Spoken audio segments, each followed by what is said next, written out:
నమస్తే. ఈరోజు మనం రాగి జావ యొక్క బెనిఫిట్స్ ఏ విధంగా ఉండబోతున్నాయి అని తెలుసుకుందాం.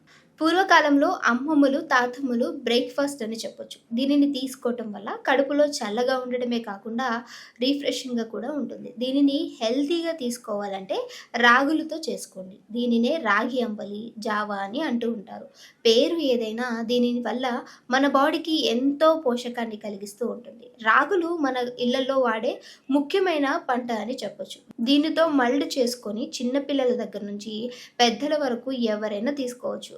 దీనిని రాగి మల్డ్, రాగి జావ, అంబలి అని అయినా పిలవచ్చు. దీనిని తాగటం వల్ల కలిగే లాభాలేంటో ఇప్పుడు తెలుసుకుందాం. మన బాడీకి ప్రోటీన్ ఎంత ముఖ్యమో అందరికీ తెలిసిందే. రాగుల్లో ప్రోటీన్ ఎక్కువగా ఉంటుంది. ఇది మన బాడీలోని పోషకాహార లోపాన్ని తగ్గించటంలో హెల్ప్ చేస్తుంది.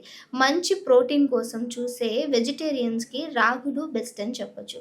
దీనిని తీసుకోవటం వల్ల శరీర కణాలు హెల్తీగా మారతాయి. బాడీలో ఆక్సిజన్ సరిగ్గా సప్లై అవుతుంది. ఓ కప్పు రాగులలో ఫైబర్ మల్ట్ ఎక్కువగా ఉంటుంది. ఈ రాగుల్ని తీసుకోవటం వల్ల ఎక్కువసేపు కడుపు నిండినట్లుగా ఉంటుంది. తృప్తిగా ఉంటుంది. ఇది కరగని ఫైబర్ జీర్ణక్రియకి హెల్ప్ చేస్తుంది. మలబద్ధకాన్ని కూడా తగ్గిస్తుంది. దీనిని తీసుకోవటం వల్ల మీరు తీసుకున్న ఆహారాన్ని సరిగ్గా జీర్ణమయ్యేలాగా చేస్తుంది. రాగి మల్ట్‌లో యాంటీ ఆక్సిడెంట్స్ పుష్కలంగా ఉంటాయి. ఇవి ఎన్నో సమస్యలు, అకాల వృద్ధాప్యం, ఆక్సీకరణ నష్టాన్ని తగ్గించటంలో కీల్ రోల్ పోషిస్తుంది. రాగి మల్ట్‌లోని రెగ్యులర్‌గా తీసుకుంటే ఆందోళన, నిరాశ, నిద్రలేమి వంటి సమస్యలు దూరమవుతాయి. ఈ మధ్య కాలంలో చాలామందికి ఆందోళనగా ఉండడం, స్ట్రెస్ ఎక్కువ తీసుకోవడము, నిద్ర లేని సమస్యతో ఎంతోమంది బాధపడుతున్నారు. అలాంటి వారికి ఓ కప్పు రాగి జావా చాలా మంచి బెనిఫిట్స్‌ని ఇస్తుందని నిపుణులు సైతం సూచిస్తూ ఉన్నారు.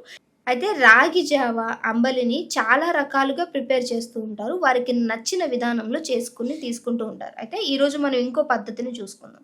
దీనికోసం ముందుగా ఓ కప్పు పిండిలో నీరు పోసుకొని ఉడికించుకోవాలి. దానిని రాత్రి నానబెట్టుకొని ఉదయం చేస్తే చాలా మంచిది. అప్పటికప్పుడు చేసేదానికంటే రాత్రి నానబెట్టి ఉదయాన్నే తీసుకుంటే ఎక్కువ లాభాలు ఉంటాయంట. అయితే అప్పటికప్పుడు చేసుకోవాలనుకున్నప్పటికీ కనీసం 15-30 నిమిషాలైనా నానబెట్టుకుంటే మంచిది.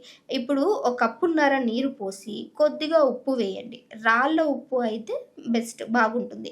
దీనిని మరగనివ్వండి. తర్వాత రాగి పిండి మిశ్రమాన్ని అందులో పోసి సిమ్‌లో పెట్టి ఉడకనివ్వండి. మధ్య మధ్యలో కలపండి. దీంతో అడుగంటకుండా ఉంటుంది. 10-15 నిమిషాల తర్వాత ఉల్లిపాయ ముక్కలు, పెరుగు వేసి కలిపి తాగితే బాడీకి చల్లదనాన్ని ఇస్తుంది. చురుగ్గా పనిచేయడానికి ఉపయోగపడుతుంది. రాగి జావ యొక్క బెనిఫిట్స్ తీసుకోవడం వల్ల ఏ విధమైన లాభాలు కలుగుతాయని చూసారు కదా! మరి ఈ ఎపిసోడ్ మీకు ఎలా అనిపించింది? ఈ రెసిపీని కూడా ట్రై చేసిన తర్వాత మీ యొక్క ఫీడ్‌బ్యాక్‌ని మాకు కామెంట్ చేయడం మర్చిపోకండి. ఇంకో మంచి హెల్తీ వీడియోతో మీ అందరి ముందుకొస్తాం. చూస్తూనే ఉండండి అవర్ ఛానల్.